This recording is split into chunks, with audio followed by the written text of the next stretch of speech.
Hello everyone. Today we will begin solving MCQs.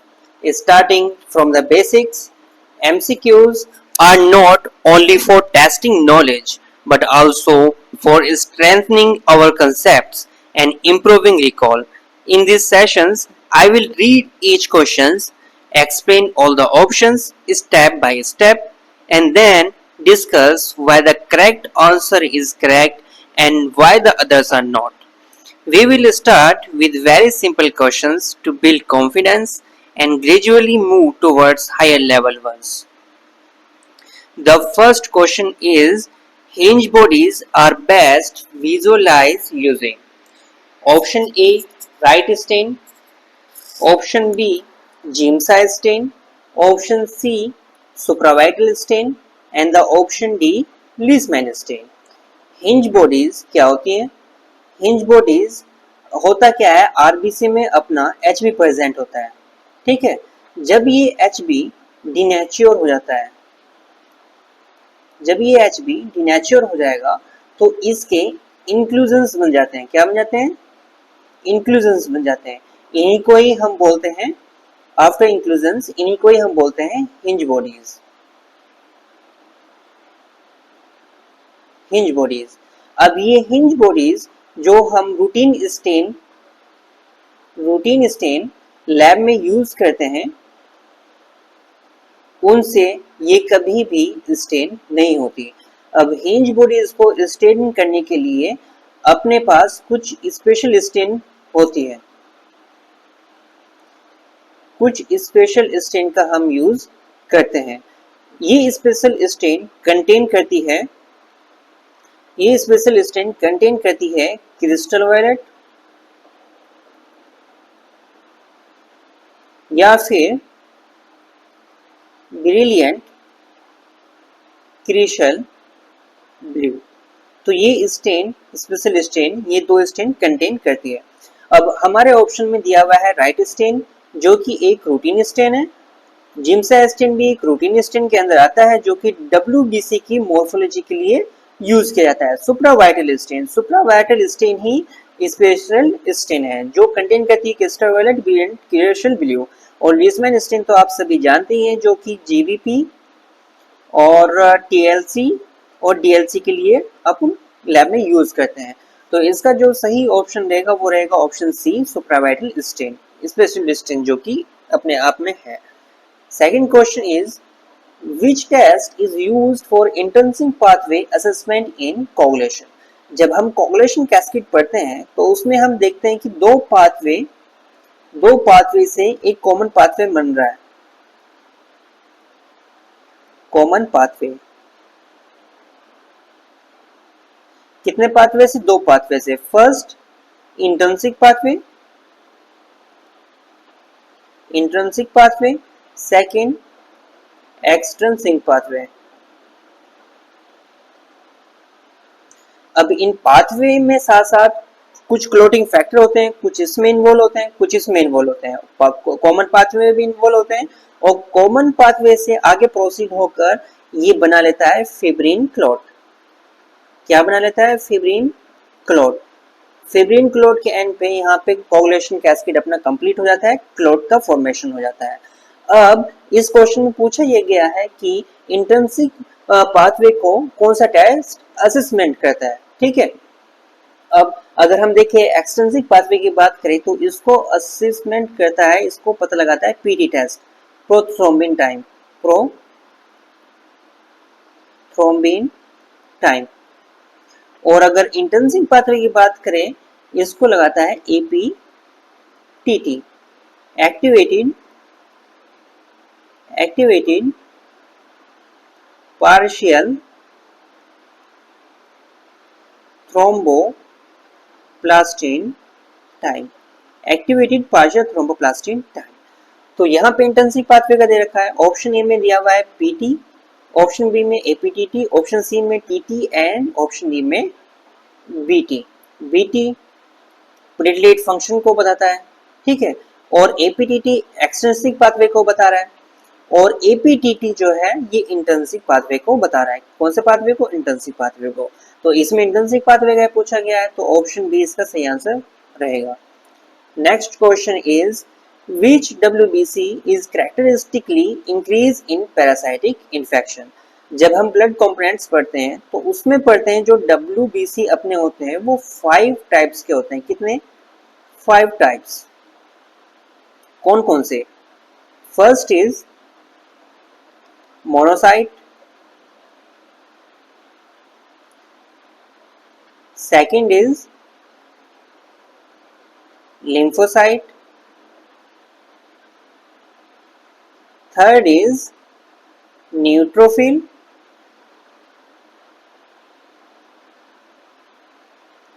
fourth is eosinophil,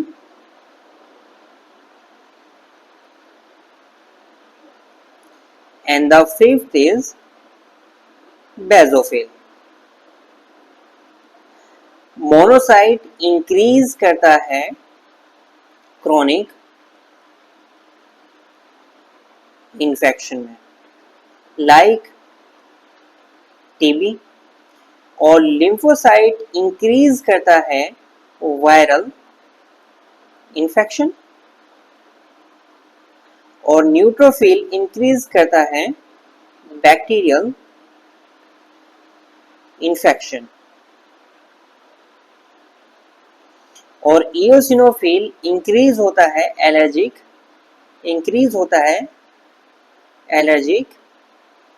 reaction और parasitic infection, और basophil increase होता है in hyper sensitivity reaction. किसमें? Hyper sensitivity reactions में। और अब इस क्वेश्चन में पूछा गया है कि पैरासाइटिक इन्फेक्शन में कौन सी WBC इंक्रीज होती है। तो ये फोर्थ जो WBC है इओसिनोफिल, यही इंक्रीज हो रही है पैरासाइटिक इन्फेक्शन में। तो ऑप्शन ए में दिया हुआ है neutrophil, option B eosinophil, option C basophil, option D lymphocyte. Option B is correct, eosinophil. Next question is Which factor is vitamin K dependent? Vitamin K dependent अपने जो clotting factor होते हैं वो 4 हैं। कितने? 4 क्लोटिंग फैक्टर हैं। Clotting factor first is second, third is 7, fourth is 10 and the third is 10 and the fourth is 9। तो यहाँ पे ऑप्शन ए में दिया हुआ है फैक्टर 8, ऑप्शन दिया हुआ है ऑप्शन बी में दिया हुआ है फैक्टर 12, ऑप्शन सी में दिया हुआ है फैक्टर 7, ऑप्शन डी में दिया हुआ है फैक्टर 11। तो यहाँ पे सेकंड और 7th 10th और 9, तो 7 यहाँ पे ऑप्शन में दिया हुआ है ऑप्शन सी में, तो C option is correct. And the next question is which blood group system is most important in hemolytic disease of newborn? अब न्यूबॉर्न में एक hemolytic disease डेवलप कर जाती है। hemolytic disease means यहाँ पे इस कंडीशन में और फीटस के अंदर आरबीसी का क्या हो जाता है? ब्रेक डाउन हो जाता है। कैसे? और ये पूरा जो HDN है ये पूरा डिपेंड करता है RH इन कंपैटिबिलिटी पर। ठीक है, RH इनकम्पैटिबिलिटी पर ये डिपेंड करता है। अब होता क्या है इस केस के अंदर, मदर RH नेगेटिव होती है और foetus means baby RH positive होता है। अब ये RH पॉजिटिव ब्लड ग्रुप क्या करता है, ये जाता है मदर के ब्लड में, और मदर के ब्लड में जब ये RH पॉजिटिव जाता है तो इसके अगेंस्ट एंटीबॉडी का फॉर्मेशन हो जाता है।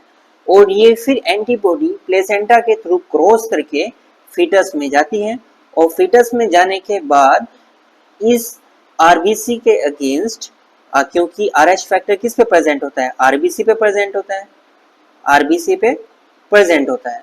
तो इस आरबीसी के अगेंस्ट ये एंटीबॉडी फॉर्मेशन होती है और जब ये एंटीबॉडी इसके अगेंस्ट फॉर्मेशन हो रहा है तो ये क्या हो जाती है, ये ब्रेक डाउन हो जाती है। ठीक है, ये ब्रेक डाउन हो जाती है। तो इसी कंडीशन को बोलते हैं हेमोलाइटिक डिजीज ऑफ न्यूबॉर्न्स। तो यहाँ पे ऑप्शन ए में दिया हुआ है एबीओ, ऑप्शन बी में दिया हुआ है आरएच, ऑप्शन सी में दिया हुआ है कैल, ऑप्शन डी में दिया हुआ है डफी। तो अभी हमने बताया स्टार्टिंग में जो HDN होता है वो RH इनकम्पैटिबिलिटी पे डिपेंड करता है। ठीक है, तो ऑप्शन बी में दिया हुआ है RH, तो option B is correct. Next question is which immunoglobulin is the only one that cross the placenta? Placenta को कौन सी इम्यूनोग्लोबुलिन क्रॉस करती है? इम्यूनोग्लोबुलिन की बात करें, मींस अगर हम एंटीबॉडी की बात करें तो एंटीबॉडी इम्यूनोग्लोबुलिन 5 टाइप्स की होती हैं, IgG, IgA, IgM, IgE और IgD। अब इनमें से केवल एक एंटीबॉडी IgG है जो कि क्रॉस कर जाती है प्लेसेंटा को, प्लेसेंटा को क्रॉस करती है। तो ऑप्शन ए में दिया हुआ है IgA, ऑप्शन बी में दिया हुआ है IgE, ऑप्शन सी में दिया हुआ है IgG, ऑप्शन डी में दिया हुआ है IgM। तो option C is correct, IgG। Next question is which antibody is found in highest concentrations in serum? तो अभी हमने पढ़ा जो एंटीबॉडीज होती हैं वो कितने टाइप्स की होती हैं, 5 टाइप्स की होती हैं। First is IgG, second is IgA, third is IgM, fourth is IgE and the last one is IgD। अब जो कंसंट्रेशंस होती है IgG की वो होती है 60 to 70% और IgA की जो कंसंट्रेशन होती है वो होती है 10 to 15% और IgM की कंसंट्रेशन होती है 5 to 10%। IgE की परसेंटेज होती है 0.002% जो कि सबसे लो है और इसकी जो परसेंट होती है IgD की जो परसेंटेज होती है वो होती है 0.221%। तो यहाँ पे पूछी हुई है हाईएस्ट कंसंट्रेशंस इन सीरम विच एंटीबॉडी। तो ऑप्शन ए में दिया हुआ है IgA, ऑप्शन बी में दिया हुआ है IgG, ऑप्शन सी में दिया हुआ है IgM, ऑप्शन डी में दिया हुआ है IgE। तो IgG इसका सही आंसर रहेगा जो कि ऑप्शन बी है। Next question is in Sally's method the brown color form is compared against option A spectrophotometer, option B colorimeter, option C standard comparator glass rod, option D centrifuge। जो दोनों option A option B spectrophotometer और colorimeter ये OD इससे क्या करते हैं, OD major करते हैं। ठीक है, और ऑप्शन डी जो दिया हुआ है सेंट्रीफ्यूज, तो इससे क्या करते हैं, इससे हम सेडिमेंटेशन करते हैं, सेडिमेंटेशन करते हैं। ऑप्शन सी दिया हुआ है स्टैंडर्ड कंपैरेटर ग्लास रोड। जब आप सालीज मेथड देखेंगे तो उसमें एक कंपैरेटर बॉक्स दिया होता है। ठीक है, कंपैरेटर बॉक्स में एक बीच में रॉड होल्डर होता है, जो ट्यूब होती है जिसमें हम डाइल्यूट करते हैं रिएजेंट को और सैंपल को HB के लिए, तो उसको इसमें फिक्स कर देते हैं और इसके दोनों साइड एक मार्किंग होती है ब्राउन कलर की। ठीक है, राइट से डार्क की साइड, तो इसी को ही हम कंपैरेटर बॉक्स बोलते हैं। ठीक है, इसी से हम कंपैरिजन करते हैं कि HB अपना कितना जाएगा। और सालिज मेथड की अगर हम प्रिंसिपल की बात करें तो इसमें जो HB है इसको रिएक्ट किया जाता है 0.1% HCl के साथ और ये बना देता है अपना एसिड हीमेटिन जो कि क्या होता है, ब्राउन कलर का होता है, ब्राउन कलर का होता है। यही ब्राउन कलर यहाँ पे दोनों साइड हम इसको एक स्टैंडर्ड के रूप में इसको लेते हैं और फिर उससे ही उसको मेजर करते हैं, उससे ही उसकी कंपैरिजन हम करते हैं। तो ऑप्शन सी इसका सही आंसर रहेगा। Option C is correct. Ninth question is the main site of CRP productions. तो CRP जो प्रोडक्शन, CRP होता है C reactive protein, C reactive protein, जिसकी नॉर्मल रेंज होती है 6 mg पर लीटर या फिर 0.6 mg पर DL। ये प्रोड्यूस होता है एक्टिव, ये प्रोड्यूस होता है आफ्टर इन्फ्लामेशन। और CRP क्या है, CRP एक्यूट फेज प्रोटीन है, ठीक है। और आफ्टर इन्फ्लामेशन ये प्रोड्यूस हो रहा है बाय लीवर। तो इसका प्रोडक्शन कहाँ से हो रहा है, लीवर से हो रहा है। ऑप्शन ए में दिया हुआ है स्प्लीन, ऑप्शन बी में दिया हुआ है लीवर, ऑप्शन सी में दिया हुआ है बोन मैरो, ऑप्शन डी में दिया हुआ है लिम्फ नोड्स। तो option B liver is correct. And the last question is Vidal test detects antibodies against which antigen?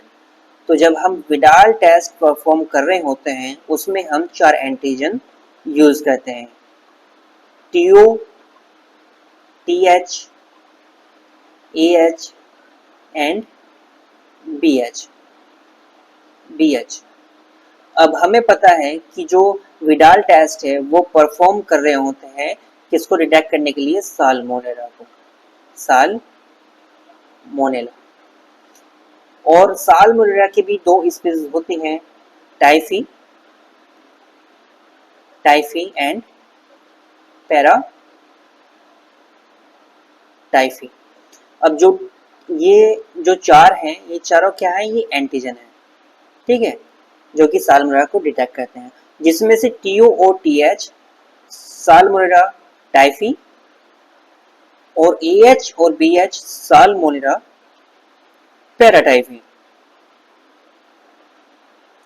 Paratyphi को डिटेक्ट करते हैं। और साल्मोनेला TO, साल्मोनेला टाइफी यानी कि एंटीजन TO और TH ये एशिया में मिलते हैं, इनका इन्फेक्शन एशिया में देखने को मिलता है। और AH एंड BH का मिडिल ईस्ट या फिर यूरोप में देखने को मिलता है। और एशिया में खासतौर से इंडिया में AH और BH का इन्फेक्शन काफी कम देखने को मिलता है। तो इस क्वेश्चन में पूछा गया था कि Widal test detect antibody against which antigen. Option A में दिया हुआ है O and H antigen of Salmonella typhi, option B में दिया हुआ है O antigen of Vibrio cholerae, option D में दिया हुआ है ऑप्शन सी में दिया हुआ है F and P antigen, option D में दिया हुआ है A एंड B एंटीजन। तो TO, TH, AH, BH में 4 एंटीजन पढ़ रहे हैं, तो option A O and H means TO and TH antigen of Salmonella typhi. Option A is